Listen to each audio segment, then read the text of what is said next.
ಅಧಿಕ ಮಾಸದ ಬಗ್ಗೆ ಕೆಲವೊಮ್ಮೆ ನಿಯಮ ವ್ರತಗಳನ್ನು ಮತ್ತು ಪೂಜೆ ದಾನಗಳನ್ನು ಹೇಗೆ ಮಾಡಬೇಕು ಅನ್ನೋದನ್ನು ಹೇಳ್ತಾ ಇದ್ದೀನಿ. ಅಧಿಕ ಮಾಸದಲ್ಲಿ ನಾವು ಏನು ಮಾಡ್ತೀವೋ ಅದು ಅಧಿಕ ಫಲ ಕೊಡುತ್ತದೆ. ಇದು ಶಕ್ತಿ ಅನುಸಾರ ಮಾಡುವಂಥದ್ದು. ದಾನ ಆಗಿರ್ಬೋದು, ಪೂಜೆ ಆಗಿರ್ಬೋದು, ವ್ರತ ನಿಯಮಗಳಾಗಿರ್ಬೋದು. ನಿಯಮ ಅಂತ ಇಟ್ಕೊಂಡ್ರೆ ಅದನ್ನು ಕಂಪ್ಲೀಟಾಗಿ ಮಾಡ್ತೀವಿ ಅನ್ನೋದಕ್ಕೆ ಇದೊಂದು. ಇನ್ನೂ ಒಂದು ಏನಪ್ಪ ಅಂದರೆ 33ಕ್ಕೆ ಅಧಿಕ ಮಾಸದಲ್ಲಿ ತುಂಬ ಪ್ರಶಸ್ತವಿದೆ. ಯಾಕಂದರೆ ಇದು 33 ತಿಂಗಳಿಗೊಮ್ಮೆ ಅಧಿಕ ಬರುತ್ತದೆ. ಅಧಿಕ ಮಾಸದಲ್ಲಿ ಏನು ಮಾಡಬೇಕು ಅಂದರೆ ಕೆಲವರಿಗೆ ಆರ್ಥಿಕ ಪರಿಸ್ಥಿತಿ, ಹಣಕಾಸಿನ ಸಮಸ್ಯೆ ಇರ್ಬೋದು, ಕೆಲವರಿಗೆ ಮಕ್ಕಳಾಗದೇ ಇರ್ಬೋದು, ಕೆಲವರಿಗೆ ಮದುವೆ ಆಗದೇ ಇರ್ಬೋದು, ಕೆಲವರಿಗೆ ಸಾಲದ ಬಾಧೆ ಇರ್ಬೋದು, ಕೆಲವರಿಗೆ ಆರೋಗ್ಯ ಎಲ್ಲನೂ ಬೇಕೇ ಬೇಕಲ್ಲ. ಅದು ಎಲ್ಲದಕ್ಕೂ ನಮ್ಮ ಶಕ್ತಿಯಾನುಸಾರ ನಾವು ದಾನಗಳನ್ನು ಮಾಡಿದರೆ ಕೋಟಿ ಪುಣ್ಯ ಫಲ ಸಿಕ್ಕತ್ತೆ ಅಂತ ಹೇಳ್ತಾರೆ. ಅಧಿಕ ಅಂದ್ರೇನು? ಹೆಚ್ಚು ಫಲ ಸಿಕ್ಕತ್ತೆ. ಉದಾಹರಣೆ ಹೇಳಬೇಕಾದ್ರೆ ಒಂದು ಸಾರಿ ನಾವು ರಾಮ ಅಂದರೆ 33 ಕೋಟಿ ಸಾರಿ ಅಂದಷ್ಟು ಪುಣ್ಯ ಸಿಕ್ಕತ್ತೆ. ಓಂ ನಮಃ ಶಿವಾಯ, ಶಿವ, ವಿಷ್ಣು, ನೀವು ಯಾವ ದೇವರಿಗೆ, ನಿಮ್ಮ ಕುಲದೈವರು, ನಿಮ್ಮ ಇಷ್ಟ ದೈವರು ಯಾರಿಗನ್ನ ನೀವು ನೆನೆಸ್ಕೊಂಡು ಪೂಜೆ ದಾನ ಧರ್ಮ ಮಾಡಿದ್ರೆ ಅದರ ಫಲ ದುಪ್ಪಟ್ಟಾಗುತ್ತೆ. ಅದರಲ್ಲಿ ಕೆಲವೊಂದನ್ನು ನಿಮಗೆ ಹೇಳ್ತೀನಿ. ಯಾವುದೇ ರಂಗೋಲಿ ಹಾಕ್ರಿ, ನೀವು 33 ರಂಗೋಲಿನ ಹಾಕಬೇಕು. ಅದು ಸ್ವಸ್ತಿಕ್ ಆಗಲಿ, ಶ್ರೀಕಾರ ಆಗಲಿ, ಓಂ ಆಗಲಿ, ಅಥವಾ ಶಂಖ, ಚಕ್ರ, ಗದಾ, ಹಸ್ತ, ಆಕಳ ಪಾದ ಆಗಿರ್ಬೋದು, ವಿಷ್ಣು ಪಾದ ಆಗಿರ್ಬೋದು, ಲಕ್ಷ್ಮೀ ಪಾದ ಆಗಿರ್ಬೋದು, ನಿಮಗೆ ಯಾವುದು ಈಸಿ ಇರುತ್ತೋ ಅದನ್ನು 33 ರಂಗೋಲಿನ ಹಾಕೋದನ್ನು ವ್ರತ ಹಿಡಿಬೋದು. ಎರಡನೇದಾಗಿ ಅರಿಶಿಣ ಕುಂಕುಮ ಹಾಕುವಂಥ ವ್ರತನೂ ಇಡ್ಬೋದು. ಮೂರನೇದಾಗಿ ಹೂಗಳು ಏರಿಸುವ ವ್ರತ. ಹೂಗಳಂದರೆ ನೀವು ಒಂದೇ ರೀತಿಯ 33 ಹೂಗಳನ್ನಾದರೂ ಏರಿಸ್ಬೋದು. ಆದಮೇಲೆ ಗೆಜ್ಜೆ ವಸ್ತ್ರ ಅಂದರೆ ಅಂಗನೂಲು ಅಂತ ಹೇಳ್ತಾರಲ್ಲ, ಆ ಥರ ಗೆಜ್ಜೆ ವಸ್ತ್ರ, ಅದನ್ನು ನೀವು 33 ಕಟ್ ಮಾಡಿ ಇಟ್ಕೋಬೇಕು. ಡೈಲಿ ಒಂದೊಂದನ್ನಾಗಿ ಹೇರಿಸ್ಬೋದು, ಇಲ್ಲ ಒಂದೇ ದಿನ 33 ಇರುವಂಥದ್ದನ್ನು ಹೇರಿಸ್ಬೋದು. ಅದಾದಮೇಲೆ ದೀಪ ಹಚ್ಚುವ ವ್ರತ. ನೀವು ಕಡ್ಡಿ ಬತ್ತಿ ಅಂತ ಸಿಕ್ಕತ್ತೆ, ಆ ಕಡ್ಡಿ ಬತ್ತಿನ 33 ಮಾಡಬೇಕು. 5 ದಿನ, 3 ದಿನ, 1 ದಿನ, 33 ದಿನ ಮಾಡಿದ್ರೂ ಇನ್ನೂ ಒಳ್ಳೆಯದು. ದೀಪ ತುಪ್ಪದ ಬತ್ತಿಯಲ್ಲಿ ಹಚ್ಚಿ ಇಡಬೇಕು. ಅದಾದಮೇಲೆ ನಮಸ್ಕಾರ ವ್ರತ. ನೀವು 33 ಸಾರಿ ನಿಮ್ಮ ಇಷ್ಟ ದೈವರು, ಕುಲದೈವರು, ನೀವು ಮಾಡಿರುವಂಥ ಪೂಜೆಗೆ 33 ಬಾರಿ ನಮಸ್ಕಾರನ ಹಾಕಬೇಕು. ಅದಾದಮೇಲೆ ಪ್ರದಕ್ಷಿಣೆ ವ್ರತ. ನಿಮಗೆ ಪ್ರದಕ್ಷಿಣೆ ಹಾಕೋದಕ್ಕೂ ಅನುಕೂಲ ಇತ್ತು, ಟೈಮ್ ಇತ್ತಂದರೆ 33 ಬಾರಿ ಪ್ರದಕ್ಷಿಣೆನ ಹಾಕ್ಬೋದು. ಆಮೇಲೆ ಹಣ್ಣುಗಳ ವ್ರತ ಆಗಿರುವಂಥದ್ದು, ಬಾಳೆಹಣ್ಣು ಆಗಿರ್ಬೋದು, ಸೇಬು ಆಗಿರ್ಬೋದು, ಯಾವುದೇ ಹಣ್ಣುಗಳನ್ನು ನೀವು 33 ಹಣ್ಣುಗಳನ್ನು ಒಬ್ಬರಿಗೆ ದಾನ ಕೊಡಬೇಕು. 33 ವೆರೈಟಿ ಕೊಡೋದು ಅನುಕೂಲ ಇತ್ತಂದ್ರೆ ಕೊಡ್ಬೋದು, ಇಲ್ಲಾಂದರೆ ಒಂದು ದಿನ ಆದರೂ ಒಬ್ಬರಿಗಾದರೂ 33 ಹಣ್ಣುಗಳನ್ನು ದಾನ ಕೊಡಬೇಕು. ಅದಾದಮೇಲೆ ಇನ್ನೊಂದು ಏನಪ್ಪ ಈ ಅಧಿಕ ಮಾಸದಲ್ಲಿ ವಿಶೇಷ, ನಮ್ಗೆ ಏನೂ ಮಾಡೋಕ್ಕಾಗಿಲ್ಲ ಅಂದರೂ ಸಹಿತ ಅತ್ರಾಸ ಅಂತೀವಲ್ಲ, ಅಪೋಪ, ಇದನ್ನು 33 ಮಾಡಿ ಯಾರಾದರೂ ಬ್ರಾಹ್ಮಣರಿಗೆ, ಮುತ್ತೈದರಿಗೆ, ಯಾರಿಗಾಗಲಿ ದಾನನ ಕೊಡ್ಬೋದು. ಅದೇ ರೀತಿ ಕರ್ಜಿಕಾಯಿ ಮಾಡಿ ಕೊಡ್ಬೋದು. ಅದಾದಮೇಲೆ ಬೇಸನ್ ಲಾಡು ಅಂತ ಮಾಡ್ತೀವಲ್ಲ ನಾವು, ಅದಾದರೂ ಅಷ್ಟೇ ನೀವು ಏನೇ ಮಾಡಿರಿ 33 ಮಾಡಬೇಕು.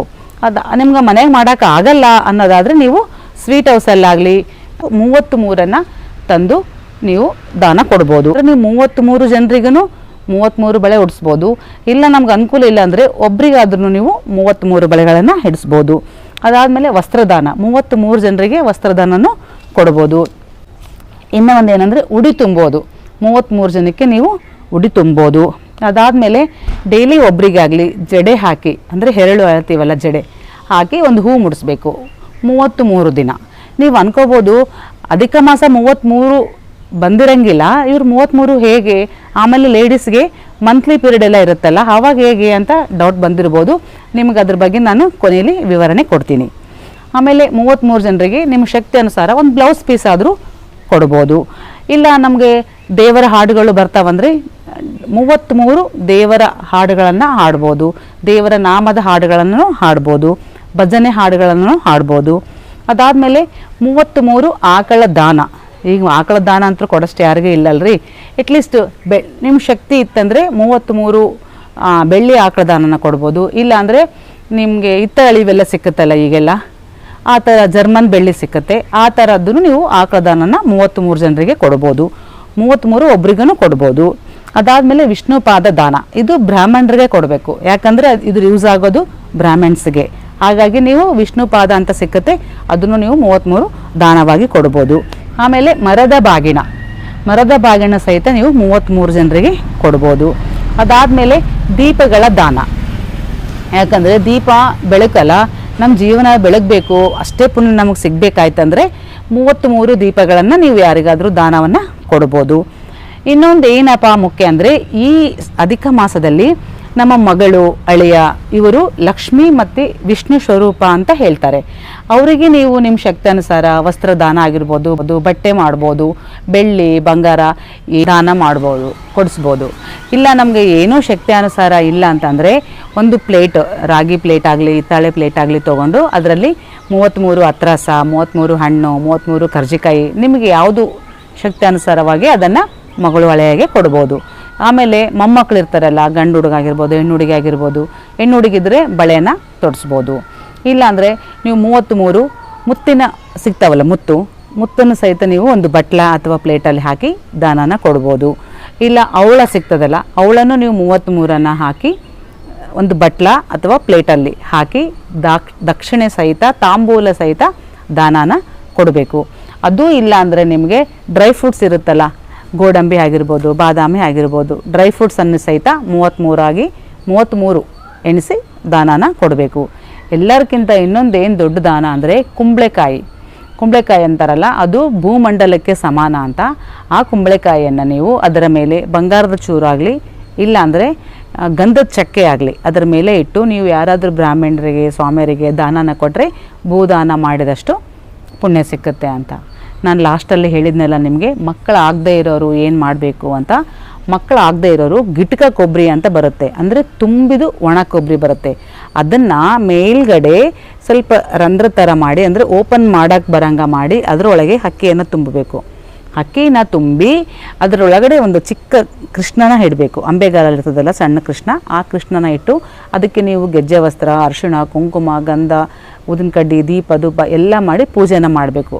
ಪೂಜೆ ಮಾಡಿದ್ಮೇಲೆ ಅದರಲ್ಲಿ ತಾಂಬೂಲ ಸಹಿತ ದಕ್ಷಿಣೆನ ಇಟ್ಟು ನಮಸ್ಕಾರ ಮಾಡಬೇಕು. ನೀವು ಇಷ್ಟಾರ್ಥವನ್ನು ಬೇಡಿಕೊಂಡು ಆ ಎಲ್ಲ ಪೂಜೆ ಸಾಮಾನನ್ನು ಕೆಳಗಡೆ ಇಳಿಸಿ ಮತ್ತೆ ಆ ರಂಧ್ರನ್ನು ಮುಚ್ಚಿಬಿಡಬೇಕು. ಯಾಕಂದರೆ ನೀವು ಮೇಲೆ ಕಟ್ ಮಾಡಿರ್ತೀರಲ್ಲ ಸ್ವಲ್ಪನ, ಅದನ್ನು ಮುಚ್ಚಿ ಅದನ್ನು ಬ್ರಾಹ್ಮಣರಿಗೆ ಅಥವಾ ಸ್ವಾಮಿಯರಿಗೆ ನೀವು ದಾನ ಕೊಟ್ಟರೆ ಮಕ್ಕಳು ಆಗದೇ ಇರೋರಿಗೆ ಸಹಿತ ಈ ದಾನ ಕೊಡೋದ್ರಿಂದ ಮಕ್ಕಳು ಆಗುತ್ತೆ ಅಂತ ಹೇಳಿದ್ದಾರೆ.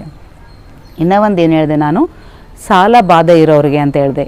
ಸಾಲ ಬಾಧೆ ಇರೋರು ಕಡಲೆಬೇಳೆ ಅಂತ ಬರುತ್ತಲ್ಲ, ಕಡಲೆಬೇಳೆ ಬೆಲ್ಲನ ಒಂದು ತಟ್ಟೆಯಲ್ಲಿ ಅಥವಾ ಒಂದು ಬಟ್ಲದಲ್ಲಿ ಇಟ್ಟು ದಾನನ ಕೊಡ್ಬೋದು. ಇನ್ನೂ ಒಂದು ಏನು ಹೇಳಿದೆ ನಾನು, ಹಣಕಾಸಿನ ತೊಂದರೆ ಇರುವವರಿಗೆ, ಹಣಕಾಸಿನ ತೊಂದರೆ ಇರುವು ಚಿಲ್ಲರ ನಾಣ್ಯಗಳನ್ನು ಯಾವುದೇ ಆಗಲಿ ನೀವು ಸುಮ್ಮನೆ ಹೀಗೆ ಕೊಡಬಾರ್ದು. ಒಂದು ಪ್ಲೇಟು, ಒಂದು ಬಟ್ಲ, ನಿಮ್ಗೆ ಕಂಚಿಂದು ಪಾತ್ರೆ ತೊಗೊಳಕ್ಕಾಗಿಲ್ಲ, ಹಿತ್ತಾಳೆ ಪಾತ್ರೆ ತೊಗೊಳಕ್ಕಾಗಿಲ್ಲ, ನಮ್ಗೆ ಅಷ್ಟು ಶಕ್ತಿ ಅನ್ಸರಿಲ್ಲ ಅಂದರೆ ಈಗೆಲ್ಲ ದೀಪ ಹಚ್ಚಬೇಕಾದ್ರೆ ಮರದ್ದು ತೇಲಿ ಬರ್ತಾವಲ್ಲ, ಇಲ್ಲೆಲ್ಲ ಜನರಲ್ ಸ್ಟೋರಲ್ಲಿ ಸಿಗ್ತಾ ಇದೆ ನಿಮಗೆ. ಔಟ್ರಲ್ಲಿ ಸಹಿತ ನೀವು ಚಿಲ್ಲರ ನಾಣ್ಯಗಳನ್ನು ಹಾಕಿ ಕೊಡ್ಬೋದು. ಇವೆಲ್ಲ ನೀವು ಮಾಡಿದ್ರೆ ಮದುವೆ ಆಗದೆ ಇರೋರಿಗೆ ಒಂದು ಹೇಳಿದ್ನಲ್ಲ, ಮದುವೆ ಆಗದೆ ಇರೋರು ಏನು ಮಾಡಬೇಕು ಅಂದರೆ ಅರಿಶಿನ ಕುಂಕುಮ ದಾನ ಅಂತ ಹೇಳಿದ್ನಲ್ಲ, ಅರಿಶಿನ ಕುಂಕುಮ ಹೇಗಪ್ಪ ಅಂತಿಷ್ಟು ಪ್ಲಾಸ್ಟಿಕಲ್ಲಿ ಕೊಟ್ಟರೆ ಅದೇನು ಮಾಡ್ತಾರೆ, ಅವರು ಇದು ಯೂಸ್ ಮಾಡೋಂಗಿಲ್ಲ, ಇದು ಬೇರೆಯವ್ರಿಗೆ ಎಲ್ಲೋ ಕೊಟ್ಬಿಡ್ತಾರೆ. ಅವಾಗ ನಾವು ದಾನ ಮಾಡ್ದಂಗೆ ಆಗಂಗಿಲ್ಲ. ನಾವು ದಾನ ಮಾಡಿದ ಫಲ ನಮಗೆ ಸಿಕ್ಕಬೇಕಾದ್ರೆ ಅವರು ಅದನ್ನು ಯೂಸ್ ಮಾಡಿರಬೇಕು. ಅದಕ್ಕಾಗಿ ನೀವೇನು ಮಾಡಬೇಕು ಅಂದರೆ, ಮದುವೆ ಆಗದೆ ಇರೋರು ಎರಡು ಕೊಬ್ಬರಿ ಬಟ್ಲನ ತೊಗೊಂಡು ಒಂದರಲ್ಲಿ ಅರಿಶಿಣ ಒಂದರಲ್ಲಿ ಕುಂಕುಮನ ತುಂಬಿ ಅದಕ್ಕೂ ಸಹಿತ ಅಷ್ಟೇ ವಿಭೂತಿ, ಕುಂಕುಮ, ಗಂಧ, ಗೆಜ್ಜೆ ವಸ್ತ್ರ, ಒಂದು ಹೂವು ಎಲ್ಲ ಏರಿಸಿ ದೀಪ ಧೂಪ ಎಲ್ಲ ಆರತಿ ಮಾಡಿ ನಿಮ್ಮ ಒಂದು ಸಂಕಲ್ಪ ಮಾಡ್ಕೋರಿ, ನಮ್ಮ ಮದುವೆ ಆಗಿಲ್ಲ ಅಂತ. ಆ ಸಂಕಲ್ಪ ಮಾಡಿಕೊಂಡನ್ನು ಆ ಕೊಬ್ಬರಿ ಬಟ್ಲ ಸಹಿತ ನೀವು ಅರಿಶಿಣ ಕುಂಕುಮನ ಯಾರಿಗಾದರೂ ದಾನ ಮಾಡಿದ್ರೆ ನಿಮಗೆ ಕಲ್ಯಾಣ ಜಲ್ದಿ ಪ್ರಾಪ್ತಿಯಾಗುತ್ತದೆ ಅಂತ ಹೇಳ್ತಾರೆ. ಅದನ್ನು ನಾನು ಎಷ್ಟೋ ಜನರಿಗೆ ಮಾಡಿದ್ದು ನೋಡಿದ್ದೀನಿ, ಕೇಳಿದ್ದೀನಿ. ಇದರಿಂದ 4 ಜನರಿಗಾದರೂ ಉಪಯೋಗ ಆಗಲಿ ಅಂತ ನಾನು ಈ ವಿಡಿಯೋನ ಮಾಡ್ತಾಯಿದ್ದೀನಿ. ಇನ್ನೂ ಒಂದು ಏನು ಡೌಟು ಅಂತಂದರೆ 33 ಆಗೋದಿಲ್ಲ. ಯಾಕಂದರೆ ಒಂದು ತಿಂಗಳ ಬರೋದೇ 28 ದಿನ, 29, 30 ಲಾಸ್ಟು. 33 ಆಗಬೇಕಲ್ಲ. ನಿಮಗೆ ಅನುಕೂಲ ಇದ್ದಾಗ ಯಾವಾಗ ಅನುಕೂಲ ಇರುತ್ತೋ ಅವಾಗ ಡಬಲ್ ಮಾಡಿಬಿಡಬೇಕು. ಆಮೇಲೆ ಮಂತ್ಲಿ ಪೀರಿಯಡ್ ಬರುತ್ತಲ್ಲ, ಅವಾಗ 5 ಡೇಸು ನಾವು ಯಾವುದೂ ಮಾಡೋಂಗಿಲ್ಲ. ನೇಮ, ವ್ರತ, ನಿಯಮ, ದಾನ, ಧರ್ಮ ಏನೂ ಮಾಡೋಂಗಿಲ್ಲಲ್ಲ. ಅವಾಗ 5 ದಿನದ್ದು ಪ್ಲಸ್ ಈ 3 ದಿನದ್ದು 8 ದಿನದ್ದು ನೀವು ಯಾವಾಗಾದರೂ ಡಬಲ್ ಮಾಡಿ ಈ ವ್ರತನ ಕಂಪ್ಲೀಟ್ ಮಾಡ್ಬೋದು. ನೀವು ಮತ್ತೇನಾದರೂ ಇದ್ರ ಬಗ್ಗೆ ನಿಮಗೆ ಡೌಟ್ಸ್ ಇದ್ದರೆ, ನನಗೆ ತಿಳಿದಿರೋದನ್ನು ನಾನು ಹೇಳಿದ್ದೀನಿ, ಡೌಟ್ಸ್ ಇದ್ದರೆ ಕಮೆಂಟಲ್ಲಿ ತಿಳಿಸಿ, ನಿಮಗೆ ನಾನು ಖಂಡಿತ ರಿಪ್ಲೈ ಮಾಡ್ತೀನಿ. ಈ ವಿಡಿಯೋ ಇಷ್ಟ ಆಗಿದ್ದರೆ ಚಿಕ್ಕದೊಂದು ಲೈಕ್ ಮಾಡಿ. ಇದರಿಂದ 4 ಜನರಿಗೆ ಉಪಯೋಗ ಆಗಲಿ, ಅವರು ಮಾಡೋ ದಾನ ಧರ್ಮ ಪುಣ್ಯದಲ್ಲಿ ನಿಮಗೂ ಒಂದು ಸ್ವಲ್ಪ ಪುಣ್ಯ ಸಿಗಬೇಕಾದ್ರೆ 4 ಜನರಿಗೆ ಶೇರ್ ಮಾಡಿರಿ. ಹೊಸದಾಗಿ ನೋಡ್ತಾ ಇದ್ದರೆ ಸಬ್ಸ್ಕ್ರೈಬ್ ಮಾಡ್ಕೊಳ್ಳಿ. ಮತ್ತು ನಾನು ನೆಕ್ಸ್ಟ್ ವಿಡಿಯೋದೊಂದಿಗೆ ಮತ್ತೆ ಸಿಗ್ತೀನಿ. Thank you.